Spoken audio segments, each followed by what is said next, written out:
Everyone, please close your eyes for a guided visualization. Imagine yourself as a parent of a 3-year-old child who suffers from the persistent, debilitating epileptic attacks.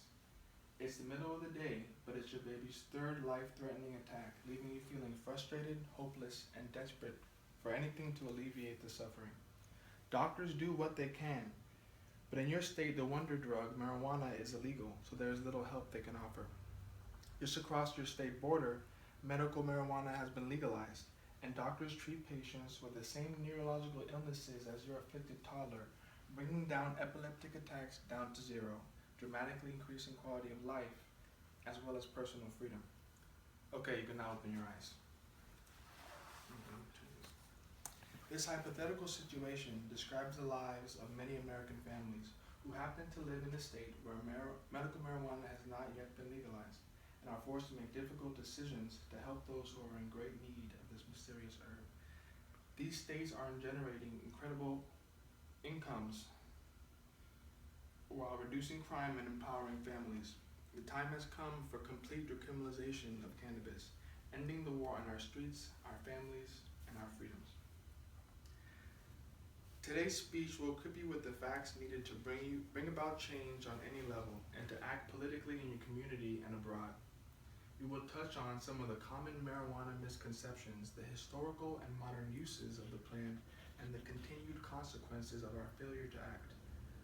So let us begin with an understanding of how we ended up in the middle of a drug war.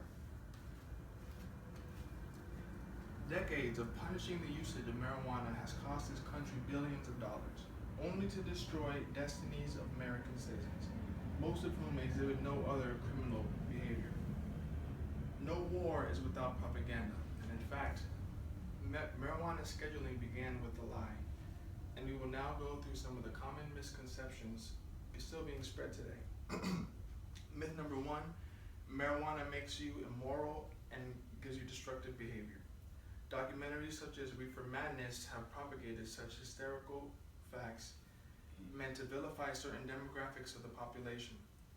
And there was racism within the government that led to such damning policies that would ruin the lives of millions. Today, African Americans are arrested 4 times more than others due to marijuana, although people of all races, moral and immoral, smoke. Myth number 2, cannabis has no real health benefits.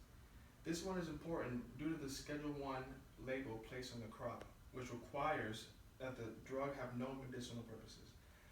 There are now an astounding number of cases in which doctors have proven to heal pain, epileptic attacks, and other neurological disorders with the help of medical marijuana. These miraculous instances have done nothing, however, to change the opinion or stance of the DEA, who continues to arrest millions of citizens for marijuana, accounting for more than half of all drug-related arrests. Myth number 3, Myth number 3, the gateway effect, the favorite lie of the detractors. The idea that marijuana leads to harder drugs such as cocaine and heroin is told to children and stressed to parents. But this notion is not based on scientific evidence, ignoring other drugs such as tobacco and alcohol. If marijuana caused harder drug use, we would not find the results that we did from the survey and using by the National Institute on Drug Abuse. Instead, the study found that although marijuana use had increased in recent years among adolescents, heroin, cocaine, and methamphetamine use all dropped significantly. Our country is slowly starting to recognize the failure of the war on drugs, and state by state, marijuana is making a comeback. Mankind has a long history, and cannabis has been with us since the beginning. Archaeological evidence has shown that our earliest ancestors not only smoked a highly useful plant, but cultivated it, harvesting it for its multiple purposes. The growing of ganja has played a large role economically up until very recent history, with founding fathers such as Thomas Jefferson and even George Washington running large plantations by slaves. It was not until the 20th century Nixonian policies that the cash crop became a criminalized one. Shown in this infographic are some of the many uses cannabis has been used and will continue to be used wherever it can be legally grown. After the leaves and flowers are removed and prepared, the potential utilization is almost infinite. Countries all over the world have and continue to use hemp for medicinal, commercial, and industrial processes. As shown in the graph from Huffington Post, the sales of cannabis are rising exponentially, and with more states voting to legalize, the potential is endless. In the competitive market, this useful cash crop will secure our financial future. An example of this possibility is the continually rising Colorado cannabis industry, which saw an annual 2015 income of $1 billion. So what if I'm wrong and the United States continues its war on marijuana and the people who grow, sell, and use it?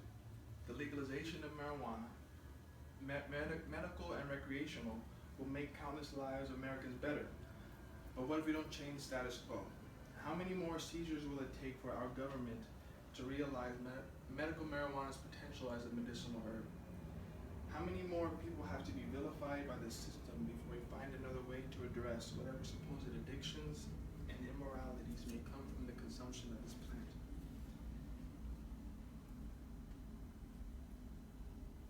In this highly valued democracy, our individual opinions create the political environment in which our society develops and prospers. Unfortunately, the people do not realize and therefore do not utilize their power to establish policies that benefit them and their loved ones. Now that I've explained the need for a more progressive perspective on marijuana, who here by show of hands will go talk to their local representatives about the importance of decriminalizing marijuana? Great, thank you. You're welcome. Who here will vote yes for legalization of medical marijuana if you can do it first? Yep. Okay, well, thank you for your time and consideration. You're welcome. Yo, two things.